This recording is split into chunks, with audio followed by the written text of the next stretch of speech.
0.044. On peut voir que ça circule là.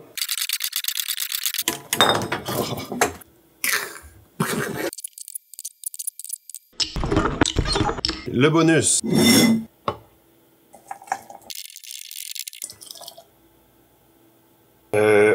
Cette vidéo-là est plus longue que d'habitude, c'est pas le même format, puis c'est pas le même sujet non plus. Normalement, quand je parle du kombucha, j'essaie de séparer ça en plusieurs types de sujets. Mais là, dans le cas du cidre de pomme, j'ai comme eu l'idée de partir d'un bout à l'autre de l'arbre au verre. En fait, tiens, le cidre. Et dans le fond, je vous suggère un peu comme moi, vous installer avec un verre de kombucha ou de cidre de pomme. Sinon, j'ai vraiment fait un condensé du plus important. Fait qu'il y a certainement des choses que vous pourriez apprendre, surtout si vous n'avez jamais fait de cidre de pomme. Toute l'information, en tout cas. Puis on en a pour 100 quelques litres dans la vidéo. Fait que c'est quand même intéressant. On fait plein de choses. C'est vraiment de l'arbre au verre. Fait que sur ça, ben, bon vidéo. Puis j'espère que vous appréciez les longs formats parce que, en tout cas, il y a de la job dans un montage vidéo comme ça. Go!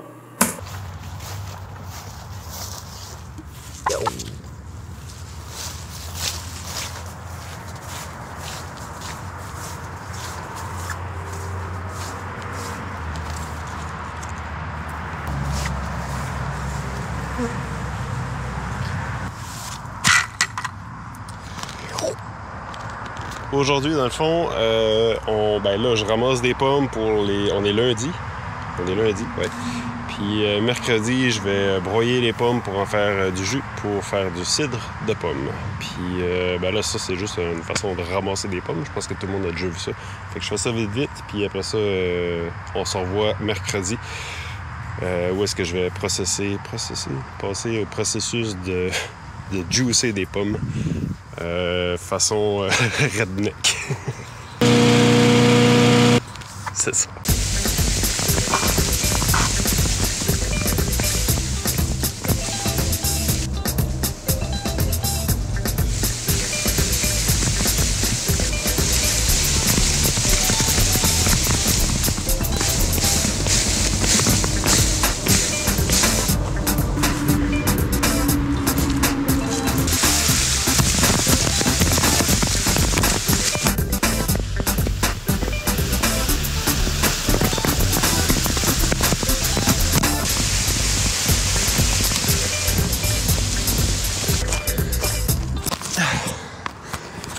Il existe des machines pour faire ça se pogne après le tronc puis ça shake l'arbre au complet. Là. Ça serait pas pire, ça. Bon, pour un cidre de pomme, idéalement, tu sais, là, j'ai une sorte. J'ai 3 sortes que j'ai déjà ramassées ailleurs. Puis j'ai celle-là ici qui risque d'être la plus intéressante. Des petites pommes vraiment très acides. C'est ce qui me manque. Ceux-là puis ceux-là. On va faire la job parce que j'ai juste des pommes sucrées. Puis des fois il manque comme un petit peu de punch. Bon.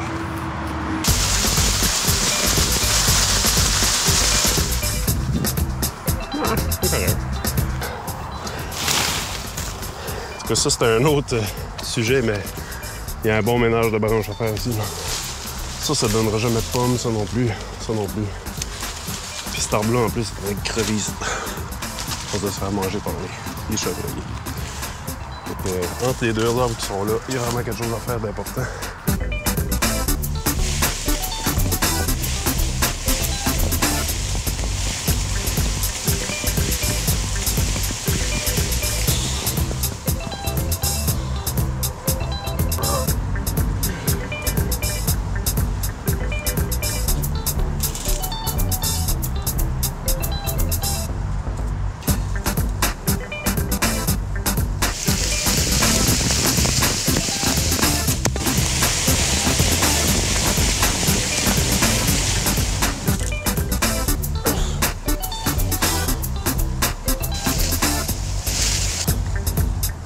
C'est temps de ramasser.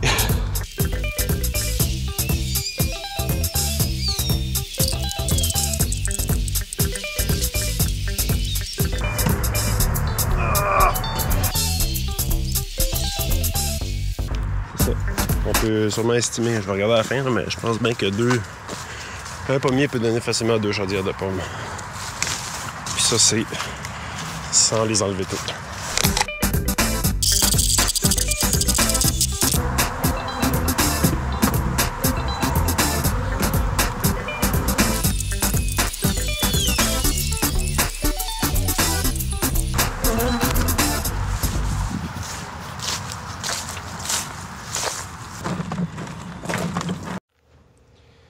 Bon, je pensais tout expliquer en détail, mais ben franchement, il y a pas mal de moustiques. J'ai mal au dos, puis ça commence à être le bordel, puis la journée passe vite. Fait que je vais juste filmer le setup, puis dans le fond, filmer un peu comment ça marche. Mais l'idée un peu intense, c'est ça ici. Avec un chipper à bois, ben ça chippe du bois, mais ça chippe des pommes aussi. C'est ce que j'avais en main. Puis ben franchement, ça roule vraiment vite, mais le problème c'est que ça revole partout. Parce que c'est du liquide, puis c'est pas fait pour ça. Mais en tout cas, bref, ça m'a pris une journée le démonter, le nettoyer morceau par morceau, pour être certain qu'il n'y a pas de cochonnerie puis tout ça avant de l'utiliser. Puis comme je viens de voir, il va falloir que je fasse pareil après. C'est peut-être pas l'idée du siècle, mais j'avais pas de chipper à pommes. Pour l'instant, c'est ça.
J'ai très mal au dos en plus.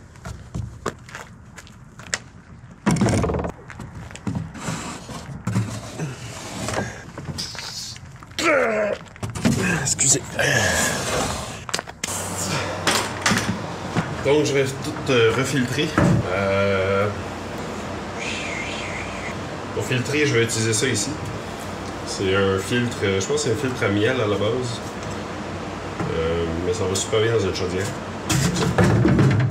Là, j'ai 5 chaudières vraiment crottées de jus de pomme sur les côtés.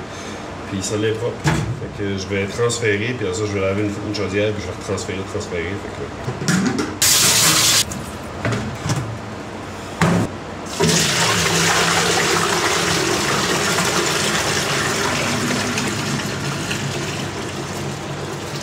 que dans le fond, ça filtre toutes que ce qu'on veut pas. Qui sert à rien, dans le fond. Puis c'est surtout que plus tard, après la fermentation, ben, ça pourrait boucher la valve de sortie. Fait que... Je vais juste changer le filtre de chaudière.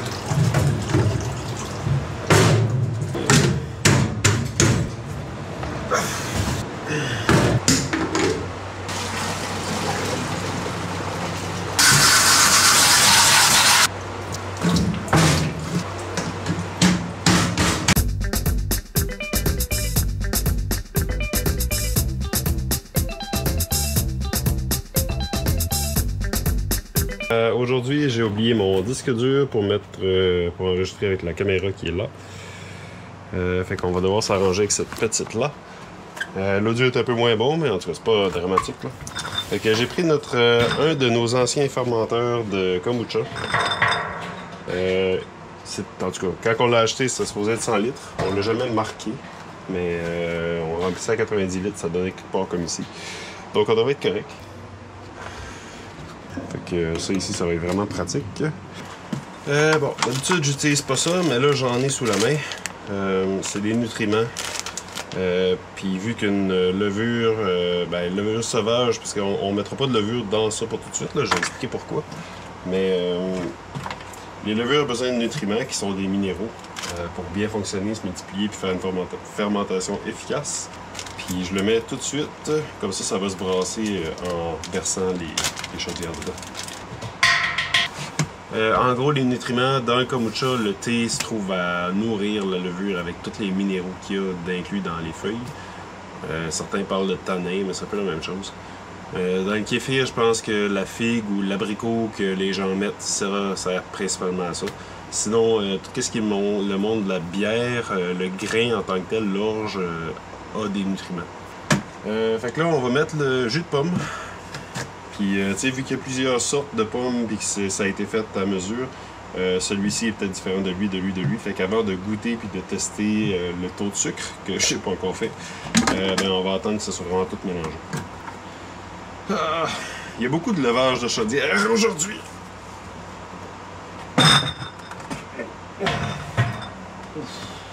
Puis là, on vérifie que les valves sont bien fermées.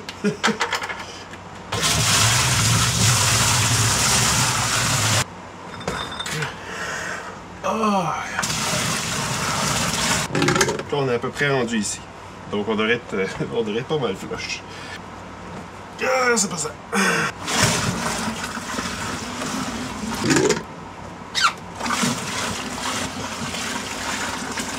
Wow. On se trouve à être ici. Pour ceux que ça rentre.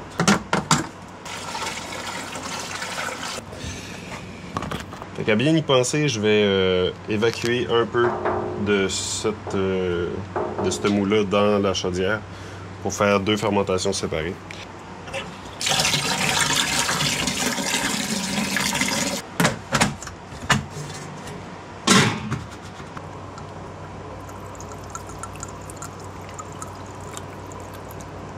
Bon.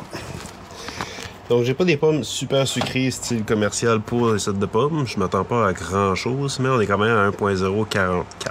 Fait qu'à 1.044, je vais afficher combien ça peut donner en termes d'alcool. Parce que par cœur, je sais pas, mais je dirais peut-être bien 5%, ce qui serait juste parfait. Mais ça, c'est s'il fermente au complet. Pas que c'est toxique, là, mais il y avait un tas de pommes là-dedans qui étaient plus bonnes, brunes, puis tout ça. Puis... Sauf qu'en gros, quand c'est fermenté, c'est sécuritaire. Quand ça l'est pas, dur à dire là-dedans, là, mais ça sent très bon. Je dirais qu'il est bon. Il est loin d'être l'espèce de grosse pomme sucrée. Il y a une petite acidité. C'est vraiment le fun sur la langue. J'ai comme... en fait, ça fait un super bon jus. Ah ouais, il y a une vraiment bonne acidité. C'est... Ouais, c'est très bon. Si le cidre peut ressembler à ça, ça va être vraiment très bon. Le plus physique est fait, mais... la portion où est-ce que c'est important de rester vigilant est à venir. Ce que je veux, ben là, je vais nettoyer ça pour être certain que les mouches à fruits n'aillent pas dans ce petit conduit-là. Là. Mais là, j'ai mis un couvercle. Il vient simplement s'accoter dessus. Je pense que je vais mettre quelque chose de pesant dessus. On veut pas que l'oxygène entre le moins possible, puis idéalement, ben, le CO2 puisse sortir facilement. Fait que ça va être ma solution pour l'instant. La pression va faire en sorte que le CO2 va sortir par la craque. C'est pas vraiment une craque, mais juste par pression. Métal sur métal, c'est pas hermétique. Mais ça va empêcher mouche à fruits d'y aller. C'est la partie la plus importante. Je veux savoir si ça fermente bien. C'est déjà arrivé qu'un cidre de pomme ne fermente pas.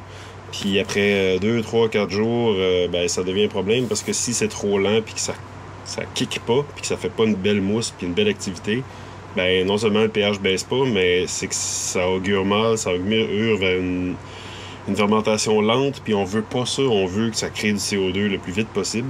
Tu sais, je dis ça. En tant qu'amateur, les professionnels vont sûrement dire le contraire. Comment je pourrais dire ça? Nous, on n'est pas équipés pour avoir une fermentation lente. On veut une fermentation quand même rapide, puis même que si ça ne fermente pas assez rapidement, moi j'ajoute de la levure à pain ou de la levure à bière ou j'ajoute quelque chose pour vraiment le partir.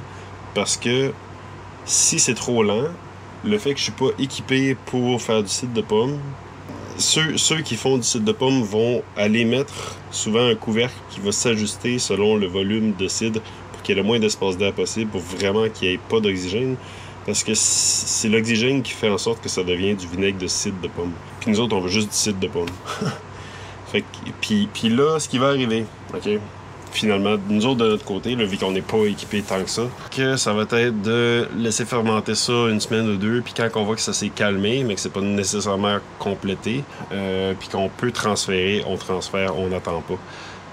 On n'attend pas que ça soit terminé, on attend que ça soit calme. Je mets ça dans des fûts, puis je mets vraiment juste ça d'oxygène sur le dessus, puis même je vais le purger au CO2, parce que j'ai l'équipement pour ça. Parce que je veux pas de vinaigre. Puis, tu sais, j'ai déjà fait la gaffe avec un vin démélanchier que je pensais que ce serait pas si bon que ça, fait que c'était un test puis tout ça, mais finalement ça aurait été super bon si j'avais fait attention. On revient là-dessus, puis je vous dis comment gérer ça si vous n'avez pas de CO2. À plus. Fait qu'aujourd'hui, on est le 10 octobre.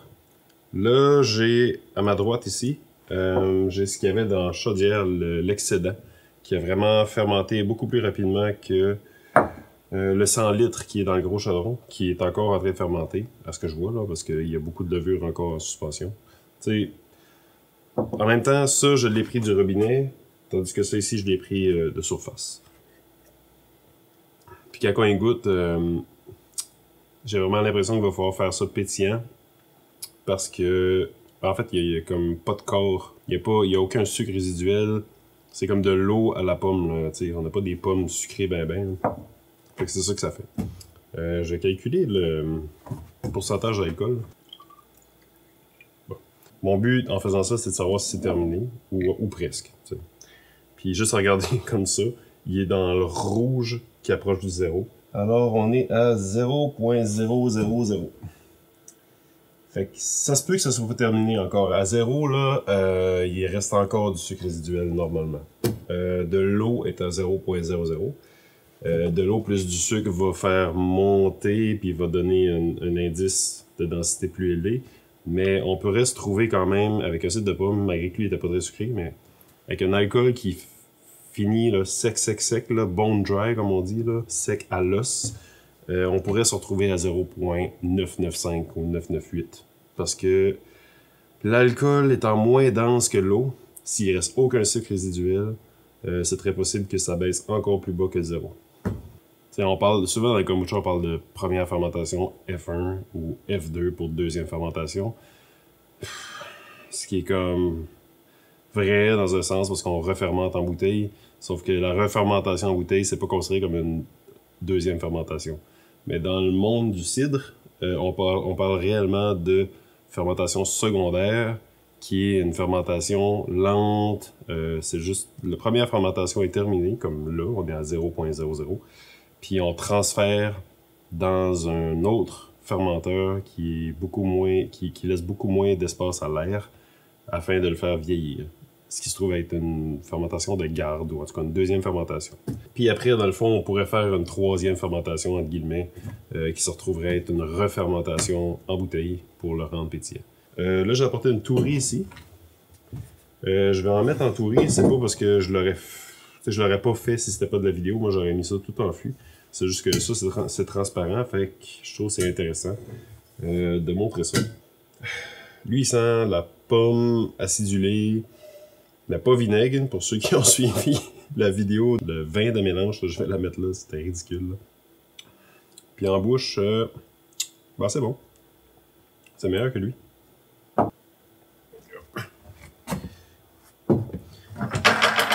Ça, en passant, c'est ça le Krausen que je parle souvent. La fermentation active a réussi à monter jusqu'à ici. Puis il a fait une trace de Krausen. Puis là, on peut voir que les levures sont vraiment sédimentées dans le fond. Puis on a vraiment un beau liquide ici transparent qui est malheureusement moins bon que lui. Mais ça, ben franchement, c'est l'espace d'air. Puis ça, j'en ai déjà parlé aussi. Dans ce cas-ci, ça n'a pas fait quelque chose qui est vinaigré. Ça l'a fait de quoi qu'il y avait trop d'air, qui a fermenté trop rapidement. Fait que dans le fond, lui, je pourrais l'embouteiller directement. Tandis que lui, je vais faire une fermentation secondaire. Puis dans le fond, c'est que lui, tout ce qui reste à faire, c'est vraiment juste vieillir pour améliorer les saveurs. Tiens. Rapidement, je vais juste mesurer la gravité de celui-ci. Qui a vraiment des couleurs pareilles.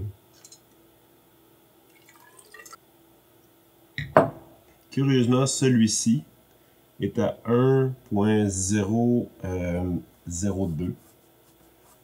Donc, il y a plus de sucre résiduel dans lui que dans lui. Fait que lui, il a fermenté plus que lui. Ça pourrait s'expliquer d'une certaine façon, puis là, on pousse vraiment dans le monde des levures. Hein. Si vous voulez apprendre sur la levure en particulier, un très très bon livre que je suggère, c'est de l'anglais, c'est le livre Yeast, tout simplement. Il y a une série de genre grains, levure, eau et houblon. C'est pour la bière principalement. Mais de ce que je vois là présentement, c'est que, mais de ce que je peux comprendre, c'est vu qu'il y avait plus d'espace d'air ici, il y avait plus de capacité à fermenter. Ce cidre de pomme-là, qui est le même que lui, là, on s'entend que c'était juste le surplus, a probablement fermenté plus vite, ce qui a créé un stress sur les levures, qui a fait en sorte que les levures ont fait comme la guerre, entre guillemets, puis ont fait ça rapidement, puis n'ont pas pu terminer le travail au complet que dans ce cas-ci. Puis ça pourrait être vrai dans le cas où est-ce que je pourrais faire un cidre comme ça, puis ajouter vraiment trop de levure, puis ben, volontairement, ce qui ferait une fermentation très très active, très rapide, qui me donnerait à peu près le même résultat, peut-être même encore plus sucré. Les levures finiraient par juste abandonner, parce qu'ils se multiplient pas vraiment, ils font juste la guerre, puis ils font juste crever, puis ils arrêtent ça là. Ça ferait une fermentation très rapide, mais qui reste du sucre. Dans ce cas-ci, moi je me rappelle, j'en ai pas mis beaucoup, parce que je voulais quelque chose de sec. J'aime ça sec. Fait que pas beaucoup de levure dans énormément de volume comme ça, c'est ce que ça donne. Puis là, ben, c'est pas terminé, mais ça approche.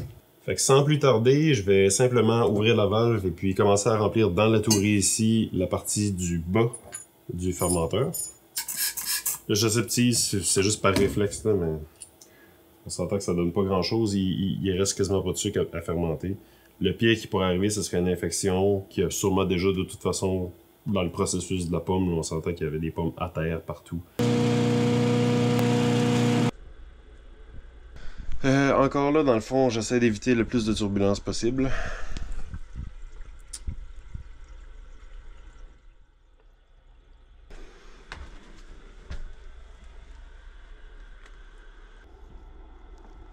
J'essaie d'avoir le moins d'espace d'air possible pour éviter que ça se transforme en vinaigre ou que ça utilise l'air pour faire une mauvaise fermentation, genre un mauvais vieillissement. Fait que je vais vraiment quasiment y aller jusqu'au bouchon.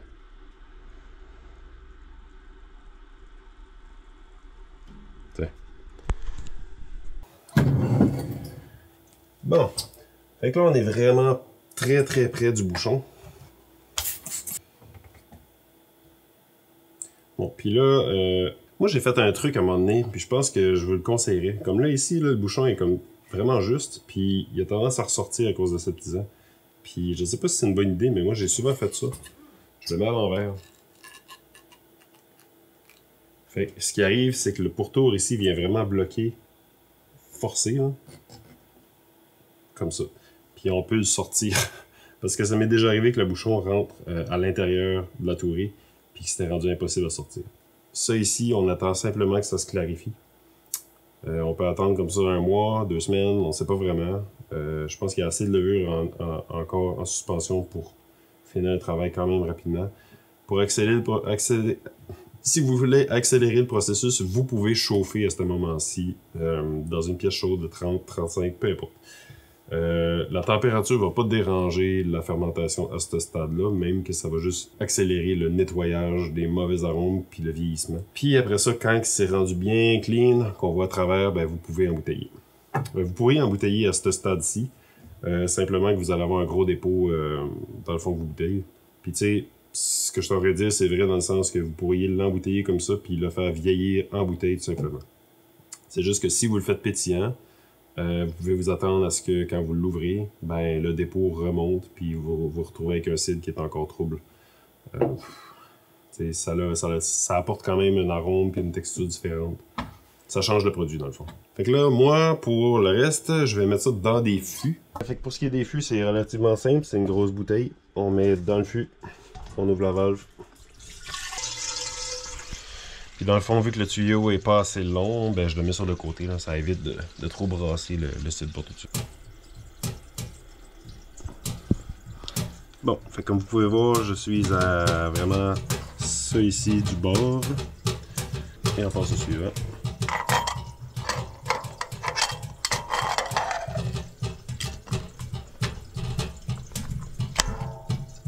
Je suis rendu à peu près à 74 litres de passé.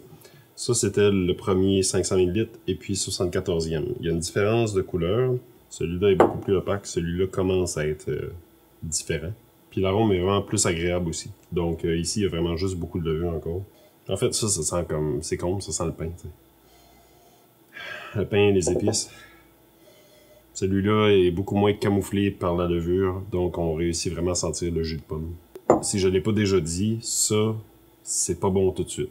C'est le genre de choses que embouteiller puis tout, c'est bien beau, mais c'est 2-3 mois minimum, idéalement 6, avant que ça soit bon. Fait que si vous faites un cidre de pomme et vous faites goûter ça à vos amis, puis que ça a fermenté 2-3 semaines, c'est sûr c'est pas bon, puis ils vont dire c'est dégueulasse. Fait que ça prend de la patience, puis moi, tu sais, ça je fais ça à l'automne, mais je commence à le consommer au printemps. T'sais. Nous on travaille avec Pinlock puis Ball Lock. Ça ici c'est des Ball Lock. Puis tout ce que j'ai à faire, puis là on peut voir, là, il y a du jus de pomme, ben, du cidre de pomme qui sort ici. Là. Le joint n'est pas fait tant qu'il n'y a pas de pression.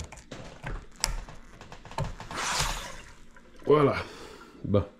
Fait que là on peut entendre que la pression s'est rentrée. Ah, puis là on met du cidre de pomme partout à terre. Puis même que si j'essayais de l'ouvrir, je serais pas capable. On enlève le CO2.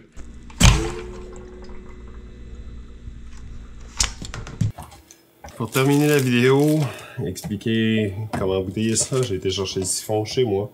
Mettons que ça ne me tentait pas de faire comme la dernière fois. Je pourrais juste le garder. Hey. Fait que là, dans ça, on a à peu près 10 litres. Je vais essayer de trouver un contenant qui fonctionne pour ça. Là. Ça devrait marcher. Hein. La façon que je vais fonctionner pour embouteiller ça ici, c'est sûr, ça va me prendre des bouteilles. Là. Je vais régler ça après. Là. Mais je vais transférer tout ça dans ça en faisant attention de ne pas inclure la levure qui est là ou... Ben, il n'y en a pas en surface, là, mais s'il y avait eu des fruits ou quoi que ce soit, d'être vraiment comme dans la section clean. Puis à la seconde où je commence à voir qu'il y a de la levure qui passe dans le tuyau, je bloque, j'arrête ça là. Fait qu'un siphon, un siphon. Fait qu'un siphon, il existe plusieurs longueurs de siphon. Regardez dans votre commerce local de brassage de vin et bière. Vous allez peut-être trouver des meilleurs prix. Mais sinon, il va y avoir un lien en bas. Là. Je vais pas m'attarder là-dessus, là, mais je mets des liens pour la France puis des liens pour le Canada parce que c'est pas le même Amazon. Là. Fait que c'est ça. Celui-là est moins cher que celui-là. Puis ben, ça vient quand même avec la canne. Je sais pas c'est quoi le vrai terme. Là. Mais c'est ça. C'est des auto-siphons parce que dans le fond, on a juste à tirer, pomper, puis ça part. On n'a pas besoin de... Puis on s'entend que pour cette tour ici, ça prend un grand siphon parce que sinon on peut pas se rendre dans le fond. Là. Ben peut-être. Ouais, je pense pas. Si, mettons, vous avez besoin, de la façon que j'utilise, je remplis le siphon un petit peu comme ça.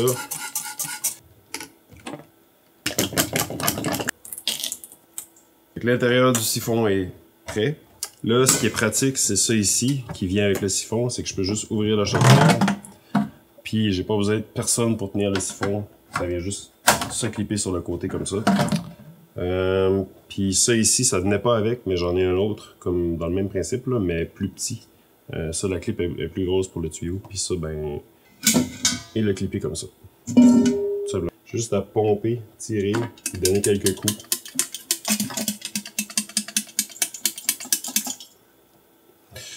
Et puis idéalement, ben, c'est la gravité qui fait le reste, fait que il faut que je sois plus bas. Je vais aller ouais, ça marche. On peut voir que ça circule là. C'est juste que, ben, vu que la différence de niveau est pas grande, la vitesse est pas rapide. Fait que je vais me permettre de me mettre à terre.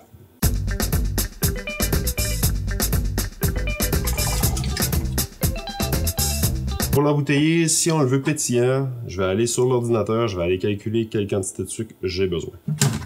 Ah, si vous êtes curieux, de la levure, tu sais quand on dit que dans le fond du kombucha il y a de la levure, là, c'est ça. Donc là, j'ai apporté de l'eau bouillante, puis le calculateur me disait que pour 10 litres, je visais un volume de 2, puis ça me dit 45,5, fait que je vais mettre 50 grammes de sucre dans ça. Pour un volume de 10 litres, en me disant qu'il y en a peut-être un peu plus. Moi, je veux juste des bulles fines. Je veux rien qu'explosif, là. Je veux juste un cidre pétillant, bien tranquille.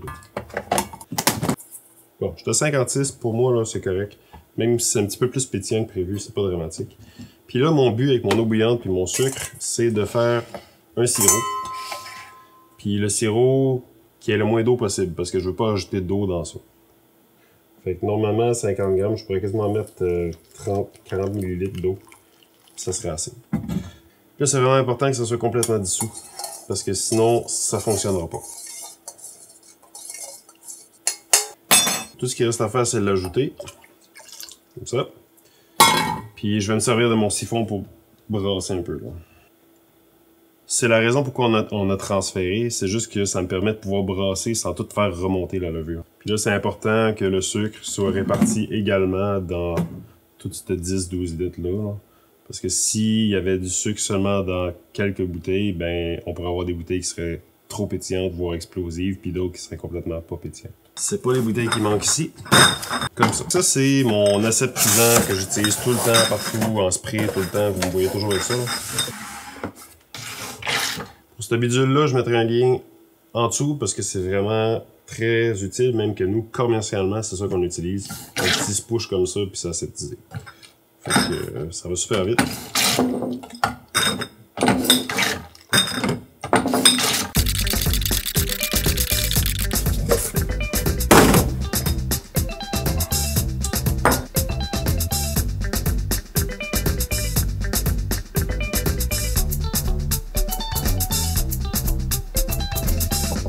Plus besoin de ça.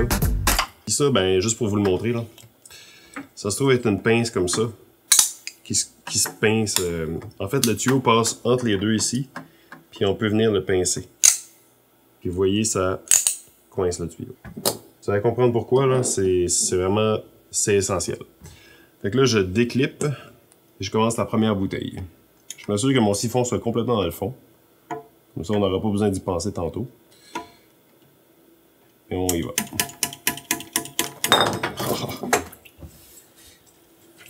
Là aussi. Ça peut jamais bien aller. Prise 2. On va commencer par elle. Elle va tenir. Ah, bon.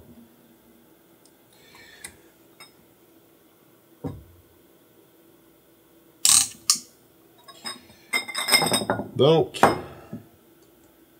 on a une de fait. Puis là, la clip, c'est aussi simple que ça.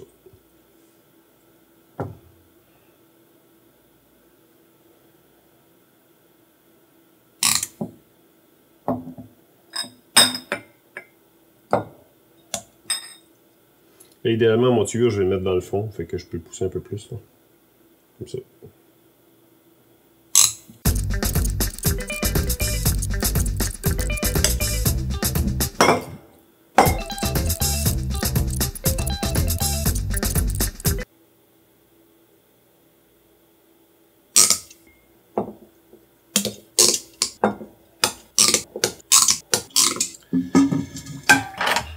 Là, pour ceux qui ont déjà écouté, j'ai une capsuleuse ici, comme ça, qui fonctionne très bien, mais pas pour ces bouteilles-là, qui sont nos bouteilles de kombucha. Je vais aller capsuler ça directement sur ma capsuleuse.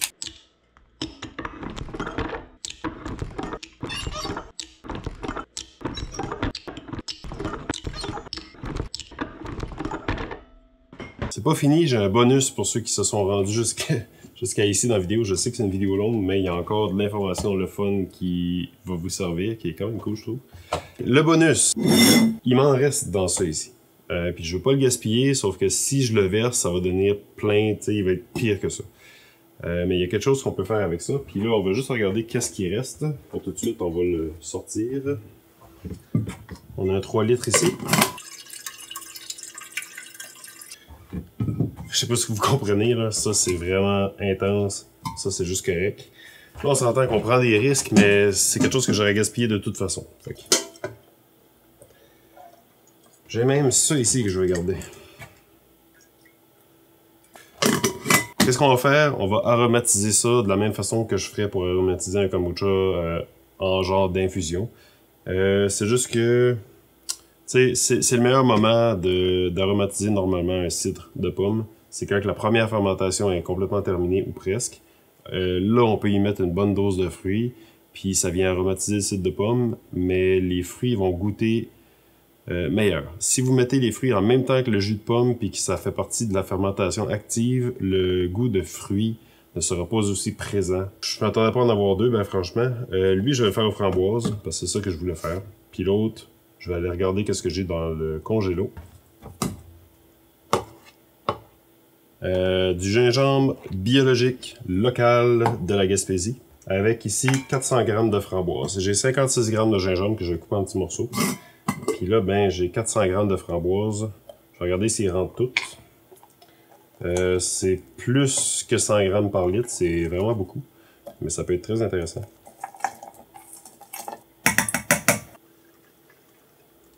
Ça va être vraiment cool, ça. C'est vraiment cool d'avoir du gingembre en Gaspésie. Ben franchement, là. Il est moins puissant. Fait que si vous voulez aromatiser un cidre de pomme au gingembre, 56 g, c'est peut-être intense. Je dirais que ça, c'est comme l'équivalent de 25 de l'épicerie.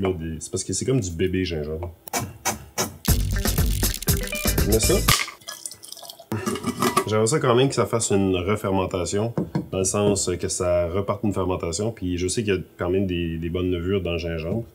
Mais, tu sais, la framboise est sucrée, comparée au gingembre. Fait que je vais ajouter une forme de sucre. C'est du nectar. En fait, en fin de saison, le miel des abeilles, qui est pas operculé, qui est pas complètement fermé, tu sais, quand on regarde les rayons, là, si on veut, ben, c'est du nectar tant que c'est pas fermé. Dans le fond, du miel, dans le fond, c'est du nectar séché. Et vous pouvez voir que c'est quand même liquide. Je vais en mettre une bonne dose, là.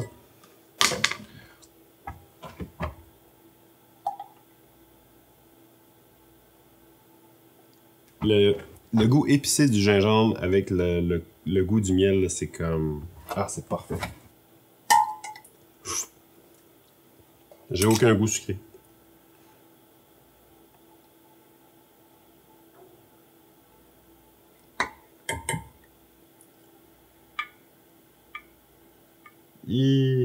Ok. Il est pas complètement dans le fond, donc c'est un estimé en tout cas. Et on se trouve à être à 1.025. Dans ce cas-ci, ça sera vraiment pas grand-chose, mais là, on va vraiment repartir une fermentation. Puis tiens, je vais... Ça pourrait être intéressant. Ouais. C'est bien d'assumer ce qu'on essaie de faire. Si on peut réussir à avoir un cidre aromatisé, miel gingembre, puis avoir un petit goût sucré ou à la limite quelque chose d'un peu plus puissant avec plus de force que lui, qui est très doux, ben ça peut être intéressant. 1.032. C'est subtil, mais... Bon, ben ça conclut... Je sais pas si vous avez remarqué, mais tu sais, j'ai 4 fûts de 19 litres de cidre, plus un autre de 10 litres, plus une tourie de 10 litres, plus 2 fermenteurs de 3 litres et demi, plus une caisse de 24 bouteilles de 330 ml, 24, 25, 26, 27, 28 bouteilles de 330 ml. J'avais estimé à 100 litres de cidre de pomme. D'après moi, on n'est pas loin de ça.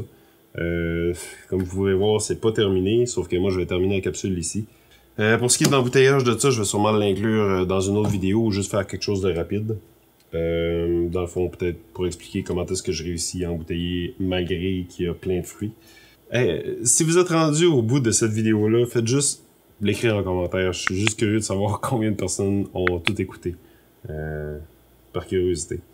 Fait que c'est comme ça que je fais mon cidre de pomme, que je m'amuse avec un sucre naturel qui vient des pommiers de chez nous, puis des voisins. Présentement, je fais plein de vidéos de fermentation parce que c'était l'abondance des petits fruits, en tout cas, de tout ce qui est ça. Puis là, j'ai du nectar de miel que j'ai utilisé dans celui-là, mais que je vais faire un hydromel dans une autre vidéo. Fait que, si vous aimez ça, des sujets comme ça, de d'autres types de fermentation, si ça vous pousse, mettons, à sortir un peu du kombucha puis à essayer autre chose, faites juste me l'écrire en commentaire. Puis si vous avez d'autres genres de fermentation que vous aimeriez que j'essaie ou que je parle ou que si je les connais dans le fond, je les ferai. Je me limite ici à essayer de me rediriger vers le kombucha le plus possible. Mais tu sais, c'est tellement le fun de juste fermenter plein de trucs que c'est ça. Fait que je veux savoir si je dérape trop ou si ça vous plaît. Fait que merci.